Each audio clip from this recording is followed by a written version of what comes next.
साथियों नमस्कार। उम्मीद करते हैं आप सब बहुत बढ़िया होंगे और आप सभी के जनरल स्टडीज की प्रिपरेशन एकदम मस्त चल रही होगी। तो भैया आप जानते हैं शाम के 7 बजे ये क्लास आपको नियमित तौर पर प्राप्त होती है। इसमें हम आपको जो है उत्तर प्रदेश लोक सेवा आयोग के जो इंपॉर्टेंट क्वेश्चंस हैं उनको हम प्रैक्टिस कराते हैं। इसके अतिरिक्त डिस्क्रिप्टिव क्लासेस भी होती हैं और मॉर्निंग में सुबह 7 बजे करंट अफेयर्स की क्लासेस होती हैं। तो अगर आप किसी भी प्रकार के गवर्नमेंट सर्विस के एग्जाम की टारगेट कर रहे हैं, चाहे वो किसी भी प्रकार का हो, तो ये श्रृंखला आपके लिए बेहद इंपॉर्टेंट है। अगर आप चाहते हैं इनकी पीडीएफ मिल जाए, सारे वीडियो मिल जाए, सारा टेस्ट सब कुछ आप प्राप्त कर सके, तो आप हमारा ये ऐप है, लिंक डिस्क्रिप्शन में है, जाकर के डाउनलोड करें और इन सारी चीज़ों को आप प्राप्त कर सकते हैं या इस नंबर पर व्हाट्सएप के माध्यम से कांटेक्ट भी कर सकते हैं। आइए भैया शुरू करते हैं, लेते हैं पहला क्वेश्चन। पहला क्वेश्चन है, कहाँ के स्तूप के उत्खनन में शारिपुत्र के अवशेष प्राप्त हुए हैं? ध्यान देना मेरे भाई, क्या पूछा जा रहा है? कहाँ के स्तूप के उत्खनन में शारिपुत्र के अवशेष प्राप्त हुए हैं? ठीक है, तो आपको बताना है। यहाँ पर देखें 4 विकल्प है। उससे पहले यहाँ पर देखें, in the excavation of which stupa were the remain of the Shariputra found. ठीक है, अब आप यहाँ पर सबसे पहले ये बताइए भाई, शारिपुत्र कौन थे? शारिपुत्र जो है बुद्ध के 2 प्रमुख शिष्यों में से एक, क्या नाम था? शारिपुत्र। यानी उनके जो प्रमुख शिष्य थे जिनका नाम था शारिपुत्र। किसका? बौद्ध के ये प्रमुख शिष्य थे। अब उनके अवशेष की बात हो रही, कहाँ से मिले हैं? यहाँ पर 4 विकल्प है, इन विकल्पों में से आपको आंसर करना है। राजगृह, कुशीनगर, सांची और सारनाथ। ठीक है, तो यहाँ पर जो सही विकल्प है मित्र वो आपको बताना है। और मैं बार बार कहता हूँ, अगर आपको आंसर पता हुआ करे तो आप कमेंट में जरूर लिख दिया करें, ना पता हो मेरे बताने के बाद लिखें, लेकिन लिखेंगे तो चीज़ें आपको लंबे समय तक याद रहेंगे और आप अपने एग्जाम के लिए तैयार हो पाएंगे। यहाँ पर भैया सही विकल्प वो है सांची। जी हाँ, सांची की पहाड़ी से प्राप्त 3 स्तूपों में, खास करके 3 स्तूपों में पहला जो है विशाल या स्तूप या महास्तूप जिसे कह सकते हैं, वभगवान बुद्ध के धातु अवशेष सुरक्षित हैं पहले वाले में। और जो दूसरा स्तूप पाया है उसमें जो है अशोककालीन धर्म प्रचारकों के धातु अवशेष मतलब वहाँ पर सुरक्षित हैं। ठीक है, अगर हम तीसरे स्तूप की बात करें तो तीसरे स्तूप में शारिपुत्र और उनके एक और प्रमुख जो है शिष्य थे, बौद्ध मतलब बुद्ध के एक और प्रमुख शिष्य थे जिनका नाम क्या था? महामोदगलायन। ठीक है, इनके दोनों के अवशेष किसमें? सांची के तृतीय स्तूप में प्राप्त होता है। ठीक है, अब हम बात करें सांची स्तूप स्थल का संबंध का, तो भैया बुद्ध के जीवन की किसी भी घटना से इनका संबंध मतलब सांची के स्तूप से नहीं रहा है। ठीक है, बुद्ध के पूर्व जीवन की कथाओं का सर्वप्रथम अंकन की अगर हम बात करें जब आता है तो कहाँ है? वो भरहुत से है, भरहुत से। ठीक है, भरहुत के स्तूप में उनका वर्णन पाया जाता है। चलो भाई आगे देखते हैं। यहाँ पर अगला क्वेश्चन क्या है, निम्नलिखित में से किस गुप्त शासक ने सर्वप्रथम सिक्के जारी किए? बहुत इंपॉर्टेंट है, ध्यान रखना मेरे भाई। यहाँ पर आप देखें ये क्वेश्चन कितनी बार पूछा गया है और आपके एग्जाम में भी पूछा जा सकता है या इससे संबंधित चीज़ें पूछी जा सकती हैं, क्योंकि आप जानते हैं इन एग्जाम्स में प्रीवियस ईयर क्वेश्चन का बहुत बड़ा रोल रहता है। ठीक है, तो आप इसके लिए आप अपने आप को तैयार रखें। तो भाई देखो 4 विकल्प हैं जो उनमें पहले देख लीजिए, विच ऑफ द फॉलोइंग गुप्त ruler issued coin for the first time? पहली बार किसने जो है किस गुप्त शासक ने सर्वप्रथम मतलब सिक्के जारी किए थे? चंद्रगुप्त प्रथम ने, घटोत्कच ने, समुद्रगुप्त ने, श्रीगुप्त ने। तो भैया यहाँ पर जो सही विकल्प है आपको बताना है वो यहाँ पर सही विकल्प है चंद्रगुप्त प्रथम ने। किसने? चंद्रगुप्त प्रथम ने। ठीक है, चंद्रगुप्त प्रथम जो है गुप्त वंश का वास्तविक संस्थापक था। किसके? गुप्त वंश का वास्तविक संस्थापक था। अगर हम बात करें चंद्रगुप्त मौर्य का तो भैया ये कौन थे? ये मौर्य वंश के संस्थापक थे। ठीक है, तो इतना आपको यहाँ पर ध्यान रखना चाहिए। और हाँ, चंद्रगुप्त जो है ये इन्होंने सर्वप्रथम स्वर्ण मुद्राओं का प्रचलन कराया था। ठीक है, ये मुद्रा जो थी क्या थी? सोने की थी। इतिहास में इसे मतलब एक नए संवत गुप्त संवत 319 ईस्वी, ठीक है 319 ईस्वी, जी हाँ, चलाने का श्रेय भी किसको जाता है? चंद्रगुप्त मौर्य मतलब चंद्रगुप्त गुप्त जी को जाता है। ठीक है, यहाँ पर आप चंद्रगुप्त प्रथम जी को जाता है। चलो भाई अगला क्वेश्चन देख लेते हैं। यहाँ पर अकबर के शासनकाल में दक्कन में निम्न पद्धतियों में से कौन सा भू राजस्व वसूली का प्रचलित आधार था? Which of the following method was the prevalent basis of land revenue assessment in the Deccan during the region of Akbar? देखिए यहाँ पर कनकूट, हल्की संख्या, जब्त और गल्ला बख्शी। तो भाई देखो यहाँ पर आपको बताना है क्या पूछ रहा है, अकबर के शासनकाल में दक्कन में, ठीक है, किस पद्धति में मतलब निम्न में से निम्न पद्धतियों में से कौन सा भू राजस्व वसूली का प्रचलित आधार था, आपको बताना है। ठीक है, तो यहाँ पर जो सही विकल्प है भैया, आधार क्या था? हल की संख्या, जितने हल उतने उसी हिसाब से कर पड़ता था। बादशाह अकबर के समय दक्कन जैसे बरार में बरार दक्कन वाला क्षेत्र जैसे बरार में भू राजस्व की वसूली हल की संख्या के आधार पर होती थी। ये क्वेश्चन बहुत इंपॉर्टेंट मध्य भारतीय इतिहास का इंपॉर्टेंट क्वेश्चन है और यहाँ पर आप देख सकते हैं कई एग्जाम्स में पूछा गया हुआ है। ठीक है, यहाँ पर तो एक ही लिखा है। इस पद्धति में गाँव के में हल की संख्या के अनुसार परंपरागत दर से भू राजस्व का निर्धारण किया जाता था। ठीक है, इसे नस्क प्रणाली भी कहते हैं। क्या आप कौन सी प्रणाली कहते थे? नस्क। ये इंपॉर्टेंट रखना भाई, ये क्वेश्चन आपको फंसा देता है इस तरीके से। नस्क प्रणाली भी कहते हैं। इसके अतिरिक्त राजस्थान में प्रति हल कर वसूल करने की प्रथा का उल्लेख भी मिलता है और जब्ती प्रणाली में भूमि की पैमाइश के आधार पर कर का निर्धारण किया जाता था। चलो भाई, अष्ट प्रधान समिति का विघटन किसने किया? ठीक है, हु डिसॉल्व द अष्ट प्रधान कमेटी? शिवाजी, साहूजी, संभाजी, ताराबाई। तो भाई देखो क्या आंसर होगा, इंपॉर्टेंट है, ये भी ध्यान रखना। सही विकल्प भैया संभाजी। जी हाँ, क्या है? संभाजी। संभाजी के समय लगातार षड्यंत्रों के कारण उनका संपूर्ण शासनकाल क्या रहा? प्रभावित रहा। मराठा नायकों पर जो है अविश्वास होने की वजह से इन्होंने ब्राह्मण कवि कलश पर भरोसा किया, उसे जो है प्रशासन का सर्वोच्च अधिकार भी सौंप दिया और इसी कारण संभाजी ने अष्ट प्रधान का विघटन कर दिया था, जो कि भरोसा उठ गया था मराठों से। ठीक है, चलो भाई आगे देखते हैं। यहाँ पर ठाकुर कौशल सिंह जो 1857 में विद्रोहियों से जुड़ गया और जिन्होंने अंग्रेजी सेना को हरा दिए, वो कहाँ के प्रमुख थे? ठीक है, देखिए यहाँ पर जोधपुर, बीकानेर, अलवर, आउआ। ठीक है, आंसर करना है मेरे भाई। तो देखिए अगर आपको आंसर पता हो तो कमेंट करते जाइए भैया। ठीक है, और हाँ, वीडियो को अभी तक आपने लाइक, चैनल को सब्सक्राइब, हाइप, शेयर ना किया हो तो तुरंत कर लीजिए भैया। ठीक है, बहुत मेहनत लगती है वीडियो बनने में। यहाँ पर देखिए जो सही विकल्प है वो है आउआ। जी हाँ, ठाकुर कौशल सिंह चंपावत का संबंध जो है जोधपुर रियासत के आउआ ठिकाने से था। ठीक है, इन्होंने 1857 कब 1857 में जो विद्रोह हुआ था उसमें मारवाड़ क्षेत्र में संघर्ष को नेतृत्व किया था। इनका संपर्क स्वतंत्रता सेनानी किससे? तात्या टोपे से था। किससे? तात्या टोपे से था। ठीक है, चलो भाई यहाँ पर देखिए निम्नलिखित नेताओं में से किसने क्रांतिकारी संगठन अभिनव भारत समाज की स्थापना की? ठीक है, who among the following leaders founded the revolutionary organization Abhinav Bharat Samaj? Bhagat Singh, Vinayak Damodar Savarkar, Virendra Kumar Ghosh, Pulin Bihari. ठीक है, तो क्या पूछ रहा है भाई? देखो यहाँ पर जो सही विकल्प है, आपको आंसर पता हो तो बता दीजिएगा। ठीक है, यहाँ पर जो सही विकल्प है वो भैया विनायक दामोदर सावरकर साहब। विनायक दामोदर सावरकर ने 1899 में, कब? 1899 ईस्वी में मित्र मेला, क्या नाम था? मित्र मेला। ठीक है, मित्र मेला नामक संस्था की स्थापना किया था और स्थापित किया था और ये बाद में 1904 ईस्वी में, कब? 1904 ईस्वी में क्या हुआ? ये जो है अभिनव भारत समाज के रूप में प्रसिद्ध हो गई इसके नाम से। ठीक है, तो समझ लीजिएगा। उसके बाद फिर क्या होता? अभिनव भारत समाज की जो शाखाएं हैं वो महाराष्ट्र, कहाँ पर? जो है महाराष्ट्र में, फिर उसके बाद एमपी में बहुत फेमस होने लगे, मतलब सक्रिय हो गए, एक्टिव हो गए। ठीक है, इसके मुख्य सदस्य अगर हम बात करें तो आनंद लक्ष्मण कन्हारे थे। आनंद लक्ष्मण कन्हारे थे और जिन्होंने नासिक जिला, मतलब नासिक के जिला वाले मजिस्ट्रेट जैक्सन की हत्या कर दी थी, या जिसे नासिक षड्यंत्र के नाम से भी जाना जाता है। ठीक है, अगर हम बात करें वीरेंद्र कुमार घोष साहब का, इनका, ठीक है, तो ये जो है इन्होंने 1906 ईस्वी में, कब? 1906 में, कब? 1906 में इन्होंने क्या किया था? कलकत्ता में युगांतर नामक संस्था का स्थापना किया था। किसकी? युगांतर। ठीक है, युगांतर। अब उसके बाद भगत सिंह ने 1926 ईस्वी में भारत नौजवान सभा की स्थापना किया था। भगत सिंह ने क्या किया था? भारत नौजवान सभा की स्थापना कब किया था? 1906 में। तो इतना आपको इस क्वेश्चन संबंधित जानना चाहिए। ठीक है भैया, आगे देखते हैं अगला क्वेश्चन। निम्नलिखित कथनों में से गांधी के संदर्भ में कौन सही है? ठीक है, कौन सही है? आंसर करना है। Which of the following statement is correct regarding Gandhi? अछूतों की दशा में सुधार के लिए कठोर संघर्ष किया। ठीक है, असहयोग आंदोलन शुरू किया, सबने अवज्ञा आंदोलन शुरू किया, उपर्युक्त सभी। तो भाई बताओ, ठीक है, आंसर करो। यहाँ पर देखिए जो सही विकल्प है मित्र वो है उपर्युक्त सभी। जी हाँ, ये सब कुछ किसके द्वारा? गांधी जी के द्वारा किया गया था। गांधी जी ने देश को उपनिवेशवाद से मुक्ति दिलाने के लिए असहयोग आंदोलन, जो कि 1920 में, कब चला था? 1920 में चलाया था। ठीक है मेरे भाई, देखो मैं बार बार कहता हूं कि जो ऐसे स्क्रीन पर आपको क्वेश्चन दिख रहे हैं, कोई जरूर नहीं कि यही आपसे पूछा जाए। संबंधित क्वेश्चन से मिलते जुलते चीज़ें पूछी जाती हैं एग्जाम में, तो इसलिए जो फैक्ट बताया जाता है उसको इग्नोर ना करें, उसके PDF को ले लीजिए।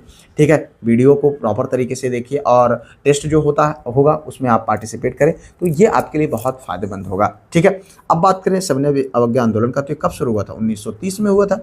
ठीक है, इस तरीके से गांधी ने सामाजिक उत्थान के लिए, अछूतों की दशा सुधार के लिए भी जो है कठोर संघर्ष किया था इन्होंने। ठीक है, आगे देखो यहाँ पर निम्नलिखित में से किस, ये देखो कितनी बार क्वेश्चन ये पूछा गया, किस भारतीय नेता ने लंदन में प्रथम गोलमेज कॉन्फ्रेंस में भाग लिया था? मौलाना मोहम्मद अली, मौलाना अबुल कलाम आज़ाद, गांधी जी और पंडित जवाहरलाल नेहरू। ठीक है, तो बताओ भाई, यहाँ पर जो सही विकल्प है मौलाना मोहम्मद अली, ये आपका सही विकल्प है। प्रथम गोलमेज सम्मेलन जो कब हुआ था? 12 नवंबर। कब? 12 नवंबर 1930 में हुआ था। ठीक है, कहाँ हुआ था? लंदन में हुआ था। ठीक है, लंदन में हुआ था। तो इसमें कुल मिलाकर के कितने जो है लोगों ने जो है शामिल हुए थे? कुल मिलाकर के 89 प्रतिनिधियों ने इसमें प्रतिभाग किया था। इस सम्मेलन का उद्घाटन ब्रिटिश जॉर्ज पंचम ने किया था। ठीक है, ब्रिटिश सम्राट जो जॉर्ज पंचम ने किया था, और प्रधानमंत्री रैमजे मैकडोनाल्ड थे। इस सम्मेलन की अध्यक्षता उन्होंने की थी। इसमें जो है भीमराव अम्बेडकर, तेज बहादुर सप्रू, मोहम्मद शफी जिन्ना एवं जो है मोहम्मद अली शामिल थे। कांग्रेस ने इस सम्मेलन में भाग नहीं लिया था। ठीक है, चलो भाई, भारतीय संविधान में राज्य के नीति निषेध तत्वों को निम्न में से किस देश के संविधान से लिया गया? बहुत बार हम लोगों ने पढ़ा और आंख मूंद करके देखो, बहुत इंपॉर्टेंट भी है ये। ठीक है, यूनाइटेड यूके, ठीक है, यूएसए, आयरलैंड और जापान, तो सब जानते हैं भैया, बहुत फेमस है। कहाँ से लिया गया है? जो है आयरलैंड से लिया गया है। कहाँ से? आयरलैंड से, याद रहना चाहिए। भारतीय संविधान में राज्य के नीति निषेध तत्व जो कि भाग 4 के अंतर्गत है, कौन से? भाग 4 के अंतर्गत है। ठीक है, तो आपको जो है ध्यान रखना है, ये आयरलैंड से लिया गया। भारत का संविधान विश्व का सबसे बड़ा विस्तृत संविधान है, क्योंकि हमारी आबादी भी तो उसी हिसाब से है। भारतीय संविधान के जो स्रोत रहे हैं उसमें तो अगर हम बात करें तो ब्रिटिश से क्या लिया गया? तो ये संसदीय शासन प्रणाली ली गई, विधि निर्माण लिया गया, एकहरी नागरिकता, विधि की शासन। तो ये सब कहने का मतलब इसको इस तरीके से भी याद कर सकते हैं कि चूंकि इंग्लैंड वालों ने हम पे शासन किया था, इसलिए हमने शासन व्यवस्था उनसे ली थी। ठीक है, संयुक्त राज्य अमेरिका की अगर हम बात करें तो वहाँ से हम लोगों ने मौलिक अधिकार लिया था, संविधान की सर्वोच्चता को लिया था, स्वतंत्र न्यायपालिका को लिया था, न्यायिक पुनरावलोकन को लिया था, राष्ट्रपति पर महाभियोग लिया था, उपराष्ट्रपति लिया था। तो ये सारी व्यवस्था कहाँ से लिया था? हम लोगों ने जो है यूएसए से लिया था। ठीक है, अब फ्रांस की बात करें तो फ्रांस से भैया जो है गणतंत्रात्मक ढांचा, स्वतंत्रता, समता और बंधुता के जो है आदर्श लिए गए थे। चलो भाई, भारतीय संविधान में राज्य के नीति निषेध सिद्धांत संबंधित चीज़ें यहाँ पर दी गई हैं। देश के शासन में मूलभूत महत्व के हैं, न्यायालयों द्वारा लागू नहीं कराए जा सकते हैं, राज्य का कर्तव्य है कि विधि निर्माण में उनका सम्मान करे, और जो है आपको बताना भैया कि निम्न कूट की सहायता से इन जो है नीति निषेध सिद्धांतों की वास्तविक प्रकृति आपको समझाना है। ठीक है, चलो भाई देखिए, यहाँ पर 1 सही है, 1 2 सही है, 1 और 3 सही, उपरोक्त तीनों सही है। ठीक है, तो यहाँ पर देखें जो सही विकल्प है मित्र वो ये भी सही है। देश के शासन में मूलभूत महत्व के हैं, न्यायालयों द्वारा लागू नहीं कराया जा सकता। महत्व के तो हैं, लेकिन न्यायालयों द्वारा इसको लागू जबरदस्ती नहीं कराया जा सकता। राज्य का कर्तव्य है, राज्य के ऊपर छोड़ा गया है कि कर्तव्य है कि विधि निर्माण में इन सारी चीज़ों का जो नीति सिद्धांत से संबंधित चीज़ें आती हैं, डीपीएसपी से संबंधित, उस पर उसका ध्यान रखें। ठीक है, तो यहाँ पर क्या हो जाएगा? ये सही हो जाएगा। चलो भाई आगे देखो, यहाँ पर संविधान में संशोधन की पहल की जाती है केवल लोकसभा में, केवल राज्यसभा में, केवल राज्यसभा में, देखो दोबारा, केवल राज्य विधानसभाओं में, संसद के किसी एक सदन में। तो भैया आपको बताना है। ठीक है, तो सही विकल्प क्या होगा पता होना चाहिए आपको। संसद के किसी एक सदन में पहल शुरू की जा सकती है। ठीक है, संविधान संशोधन की प्रक्रिया का उल्लेख की अगर हम बात करें तो अनुच्छेद 368, किसमें? 368 और 2 के अंतर्गत इसका जिक्र किया गया है। 368(2) में जिक्र किया गया है। इस अनुच्छेद में उल्लेखित है कि संविधान संशोधन की प्रक्रिया संसद के किसी भी एक सदन में आरंभ की जा सकती है। ठीक है, इसके लिए संसद में के प्रत्येक सदन द्वारा कुल सदस्यों का बहुमत और मतदान में भाग लेने वाले सदस्यों के 2/3, कितने? 2/3 मतों से विधेयक पारित होना आवश्यक है। ठीक है, अब बात करें हम, राष्ट्रपति की स्वीकृति मिल जाए संशोधन संविधान का भाग बन जाता है। चलो आगे देखते हैं भैया, अगला क्वेश्चन, भारत में न्यायालय निर्वाचन संबंधी मामले में हस्तक्षेप कर सकता है। देखो यहाँ पर जनहित याचिका के आधार पर, निर्वाचन याचिका के आधार पर, व्यक्तिगत हित याचिका के आधार पर, समूह हित याचिका के आधार पर। ठीक है, तो यहाँ पर निर्वाचन याचिका के आधार पर, क्या सही विकल्प होगा भैया? निर्वाचन याचिका के आधार पर भारत में न्यायालय जो है निर्वाचन संबंधी मामले में केवल निर्वाचन याचिका के आधार पर हस्तक्षेप कर सकता है। निर्वाचन आयोग अगर हम बात करें तो राष्ट्रपति, उपराष्ट्रपति, संसद राज्य विधानमंडलों की आम चुनाव, मध्यावधि चुनाव एवं उपचुनाव का अधीक्षण करता है। राष्ट्रपति और उपराष्ट्रपति के चुनाव संबंधी सभी संदेह जो है उच्चतम न्यायालय देखता है, अगर कोई किस तरीके से है तो किसमें, अनुच्छेद 71 के अंतर्गत, ठीक है। और संसद और राज्य विधायक जो है विधायिकाओं के चुनाव संबंधी सभी संदेहों और विवादों के निपटारे का प्रारंभिक न्यायाधिकार संबंधित राज्य के उच्च न्यायालय उच्चतम न्यायालय का है, जो अनुच्छेद 329 के अंतर्गत आता है। तो याद रखने भाई इतना। देखो यहाँ पर अगला क्वेश्चन, निम्न में से कौन एक मंदाकिनी नदी के किनारे अवस्थित नहीं है? देखो ठीक है, गौरीकुंड, रामबाड़ा, गोविंद घाट, गुप्तकाशी। तो भाई ये भी इंपॉर्टेंट है, मंदाकिनी नदी के किनारे कौन स्थित नहीं है? तो यहाँ पर देखें सही विकल्प है मित्र गोविंद घाट। क्या है? गोविंद घाट। जी हाँ, आंसर करते रहें। गौरीकुंड, रामबाड़ा एवं गुप्तकाशी मंदाकिनी नदी के किनारे अवस्थित है, ये तीनों, ठीक है। ये तीनों मंदाकिनी नदी के किनारे अवस्थित है और यही गोविंद घाट मंदाकिनी किनारे के अवस्थित नहीं है। गोविंद घाट अलकनंदा एवं लक्ष्मण गंगा नदी के किनारे अवस्थित है, ठीक है। अगला क्वेश्चन देखो, निम्नलिखित शैल तंत्रों में से कौन सा धात्विक खनिजों में सर्वाधिक संपन्न है? निम्न बिंद तंत्र, धारवाड़ तंत्र, कुड़ापा तंत्र और ऊपरी बिंद तंत्र, ठीक है। तो बताओ भाई आंसर। सही विकल्प क्या है? धारवाड़ तंत्र। जी हाँ, धारवाड़ तंत्र जो है, धारवाड़ तंत्र की जो चट्टानों का निर्माण जो है आर्कियन क्रम की चट्टानों के रूपांतरण अथवा भ्रंश से हुआ है। इसका निर्माण जो है ज़्यादातर आग्नेय निक्षेपों, सिस्ट और नाइस से हुआ है। इसमें जो है जीवाश्म नहीं मिलता है, ठीक है। ये चट्टानें कर्नाटक, मध्य प्रदेश, झारखंड और राजस्थान में फैली हुई है। इस शैल समूह में सोना, मैग्नीज, लौह अयस्क, तांबा, यूरेनियम जैसे खनिज पाए जाते हैं। भारत में पाई जाने वाली समस्त चट्टानों में यह आर्थिक दृष्टि से सबसे महत्वपूर्ण है, ठीक है भैया। चलो आगे देखते हैं। यहाँ पर मिकांग नदी के संदर्भ में निम्नलिखित में से कौन सा कथन सही है? मिकांग का उद्गम तिब्बत से के पठार से है। मिकांग डेल्टा दक्षिण कंबोडिया में स्थित है। केवल एक, केवल दो, एक दो दोनों, ना तो एक ना ही दो। तो भैया आंसर करो। यहाँ पर जो सही विकल्प है वो है क्या? केवल एक। जी हाँ, दक्षिण पूर्व एशिया की सबसे बड़ी नदी मिकांग नदी। क्या नाम है? मिकांग नदी। इसे दक्षिण पूर्व एशिया का डेन्यूब या गंगा भी कहा जाता है, ठीक है। तो ध्यान रखना इसको। यहाँ पर मिकांग नदी का उद्गम तिब्बत के पठार से होता है, ठीक है। ये कथन आपका सही है। चलो भाई, संयुक्त राज्य अमेरिका यूएसए की दक्षिणी कैलिफोर्निया में मृत घाटी यानी जो है यहाँ पर देखें क्या है, मृत घाटी death valley is southern California USA is an example of किसका है? अपनत घाटी का।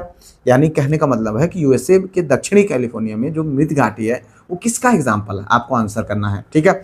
अपनत घाटी का, अभिन्नत घाटी का, पूर्ववर्ती घाटी का, रिफ्ट घाटी का। तो भैया हम सब जानते हो, बहुत बार हम लोगों ने इसको देखा भी है इससे पहले भी, तो उम्मीद करते हैं आपको पता होगा। तो ये जो सही विकल्प भैया रिफ्ट वैली का, ठीक है। मृत घाटी कैलिफोर्निया में स्थित एक रेगिस्तान है।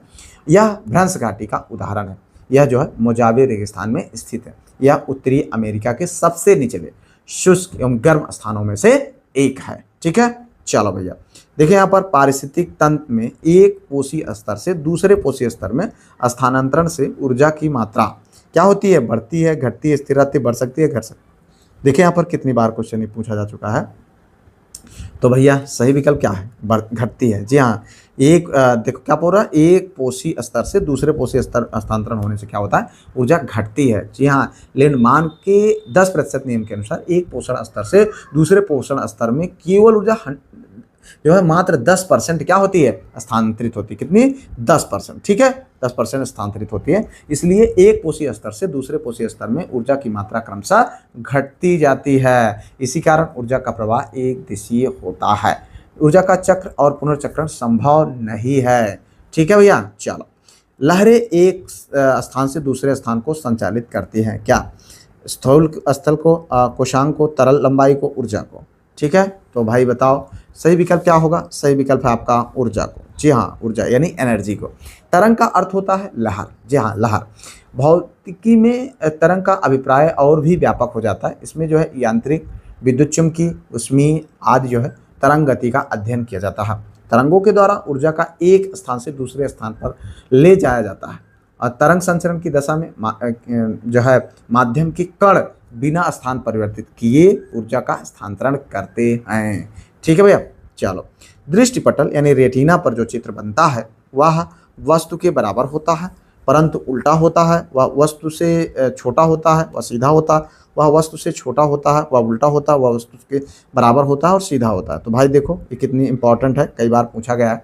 आंसर पता हो फटाफट आप इसको लिख दीजिएगा, ठीक है। यहाँ पर देखिए जो सही विकल्प है मित्र वो है आपका सी, वह वस्तु से छोटा होता है, वह उल्टा होता है, ठीक है। छोटा होता है, वह उल्टा होता है, तो ध्यान रखने इस बात को, ठीक है। दृष्टि पटल यानी रेटिना पर वस्तु का प्रतिबिंब बनता है।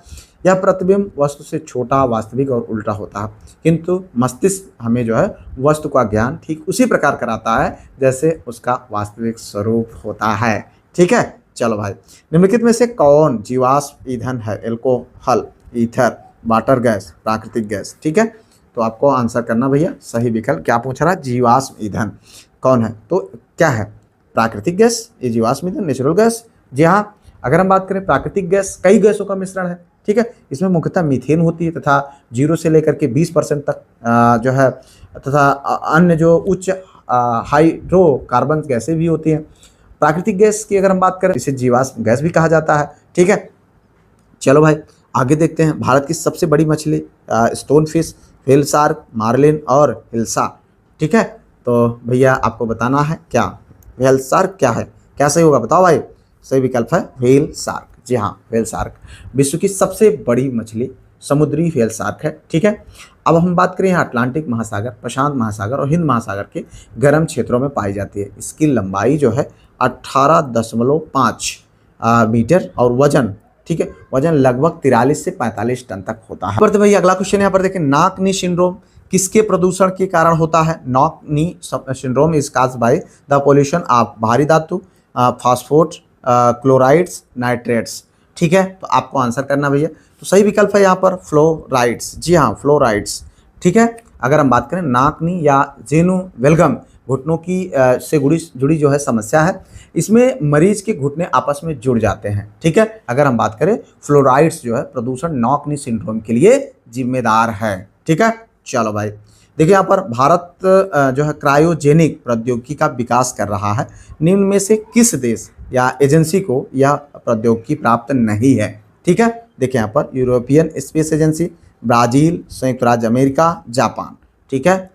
यहाँ पर देखिए भैया जो सही विकल्प है वो है भैया ब्राजील। जी हाँ, अगर हम बात करें क्रायोजेनिक प्रौद्योगिकी में निम्न ताप पर द्रवित ईंधनों का ऑक्सीजन का ऑक्सीकरण के रूप में प्रयोग होता है, ठीक है। ध्यान समझिएगा, भारत में GSLV रॉकेट ईंधनों का विकास इसी तकनीकी से हुआ है, ठीक है, इसी तकनीकी की वजह से हुआ है। जो है अगर हम बात करें USA, European space agency, Japan, Bharat और चीन ने यह तकनीकी विकसित कर ली है। ब्राजील अभी तक इस तकनीक को विकसित नहीं कर पाया है, ठीक है। चलो भाई, कंप्यूटर की स्मृति का मापन किया जाता है बिट्स के द्वारा, जो है ओम्स के द्वारा, एम्पियर के द्वारा, वोल्ट्स के द्वारा। तो सही विकल्प क्या है? हम सब जानते हैं, किसके द्वारा? बिट्स के द्वारा, ठीक है, बिट्स के द्वारा, ठीक है। कंप्यूटर स्मृति का मापन बिट्स के द्वारा किया जाता है। बिट्स का अर्थ होता है बाइनरी डिजिट, ठीक है। बाइनरी डिजिट 2 अंकों से बना है, 0 और 1, ठीक है। यह कंप्यूटर मेमोरी की सबसे छोटी इकाई है। देखो यहाँ पर निम्नलिखित में से कौन सा भारत में सतत विकास लक्ष्यों के कार्यान्वयन के लिए एक नोडल संस्था है? ठीक है, आपको बताना भैया, योजना आयोग, विनिवेश आयोग, नीति आयोग, वित्त आयोग। आंसर करो फटाफट। जी हाँ, आंसर करो मेरे भाई। यहाँ पर देखिए जो सही विकल्प है वो है नीति आयोग। नीति आयोग भारत सरकार कई आर्थिक, सामाजिक और पर्यावरणीय विकास आधारित कार्यक्रम संचालित करती है। इसकी निगरानी और क्रियान्वयन नीति आयोग द्वारा किया जाता है। नीति आयोग भारत सरकार द्वारा घोषित सतत विकास लक्ष्यों के लिए एक नोडल संस्था है। इन लक्ष्यों को पूरा करने की समय सीमा की अगर हम बात करें तो 2030 है। कितना है? 2030 है, ठीक है। चलो भाई, आप देखो यहाँ पर निम्नलिखित में से किसे भारतीय रिजर्व बैंक द्वारा निर्धारित नहीं किया जाता है? बैंक दर, CRR, PLR, SLR, ठीक है। तो यहाँ पर देखिए सही विकल्प क्या होगा भाई?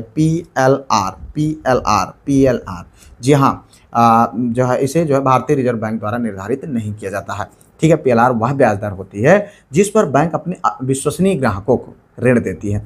यह दर प्रत्येक वाणिज्यिक बैंक जो है स्वयं तय करती है। अगर RBI की बात करें तो RBI केवल जो है बैंक दर, CRR, SLR ये तीनों जो है तय करती है, लेकिन PLR जो होता है वो कौन करता है? वही बैंकें करती हैं, ठीक है। तो PLR आधार जो है ब्याज दर की तरह कार्य करता है, ठीक है। चलो भाई आगे देखो यहाँ पर भारत के उच्चतम न्यायालय ने आधार कार्ड की वैधता मानते हुए उसे जो है निम्नलिखित में से किसके लिए आवश्यक माना है। The supreme court of India while जो है of holding the validity of Aadhaar card has considered it mandatory for which of the following. Bank खाता, क्रेडिट कार्ड, पासपोर्ट, आयकर रिटर्न के लिए। तो भैया आपको बताना है सही विकल्प। यहाँ पर देखें सही विकल्प है फिलिंग इनकम टैक्स रिटर्न। जी हाँ, उच्चतम न्यायालय के ने जो है आधार कार्ड की वैधता को स्वीकार किया, इसे आयकर रिटर्न भरने के लिए आवश्यक माना। वित्तीय वर्ष 2017-18 में, जी हाँ 2017-18 के दौरान क्या हुआ में इनकम टैक्स की धारा 139 ए 1, जी हाँ 139 ए के तहत प्रावधान किया गया है और 1 जुलाई 2017 से टैक्स रिटर्न भरने के समय जो है आधार का उल्लेख अनिवार्य कर दिया गया है। ठीक है, चलो भाई आगे देखते हैं। यहाँ पर पूसा बोल्ट एक प्रजाति है किसकी, गेहूं की, सरसों की, चना की, मूंगफली की। ठीक है, आपको बताना है। यहाँ पर देखें जो सही विकल्प है मित्र वो क्या है, सही विकल्प है मस्टर्ड यानी सरसों की। जी हाँ सरसों की, पूसा बोल्ट सरसों की एक बहुत प्रमुख प्रजाति है। और भी प्रजातियां जो भी हैं संबंधित वो हम लोग आगे जो है जब कृषि का अध्ययन करेंगे, क्योंकि इंपॉर्टेंट है आपके एग्जाम के लिए, तो उसको भी हम वहाँ पर अध्ययन कर लेंगे। ठीक है, चलो आगे देखते हैं भैया। अगला क्वेश्चन, 2011 की जनगणना के अनुसार जनसंख्या की दृष्टि से उत्तराखंड का कौन सा स्थान है। ठीक है, 29वां, 20वां, 15वां, 10वां।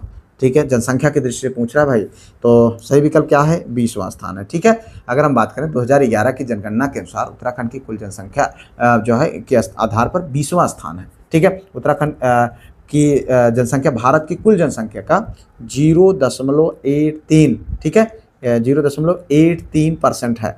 ठीक है भाई आगे देखते हैं। निम्नलिखित में से कौन सा उत्तर प्रदेश का परंपरागत संगीत नहीं है, रसिया, शावनी, ठुमरी, कालबेलिया। तो सही विकल्प क्या होगा भाई, हम सब जानते हैं क्या, कालबेलिया। जी हाँ कालबेलिया। कालबेलिया राजस्थान की है, उत्तर प्रदेश की नहीं। पारंपरिक संगीत नृत्य शैली है, यह सपेरों की जाति द्वारा किया जाने वाला नृत्य है। ठीक है, इसमें केवल महिलाएं नृत्य करती हैं और पुरुष क्या करते हैं, वाद्य बजाते हैं। ठीक है, तो कालबेलिया को यूनेस्को की विश्व धरोहर सूची में शामिल किया गया। अगर हम बात करें रसिया, शावनी, ठुमरी, ये सब उत्तर प्रदेश के पारंपरिक संगीत एवं नृत्य शैलियाँ हैं। तो इस तरीके से हम लोगों ने यहाँ पर इंपॉर्टेंट उन क्वेश्चन को देखा जो आपके एग्जाम के दृष्टिकोण से बेहद इंपॉर्टेंट है, आपके एग्जाम में पूछे जा सकते हैं। तो भैया इसलिए ये वीडियो आपके लिए बहुत ज़्यादा हेल्पफुल रही होगी। फिलहाल अगर आप चाहते हैं इन सारी चीज़ों की PDF और सारा वीडियो सारा मटेरियल आपको मिल जाए तो आप लिंक डिस्क्रिप्शन में आप जाकर के डाउनलोड करें, सारा कुछ मटेरियल आपको प्राप्त हो जाएगा। ठीक है, इसके अतिरिक्त अगर अभी तक आपने वीडियो को लाइक, चैनल सब्सक्राइब हाथ चैनल नहीं किया है तो तुरंत करें। मिलते हैं किसी और वीडियो में किसी और टॉपिक पर, तब तक के लिए जय Hind, Vande Mataram, best of luck.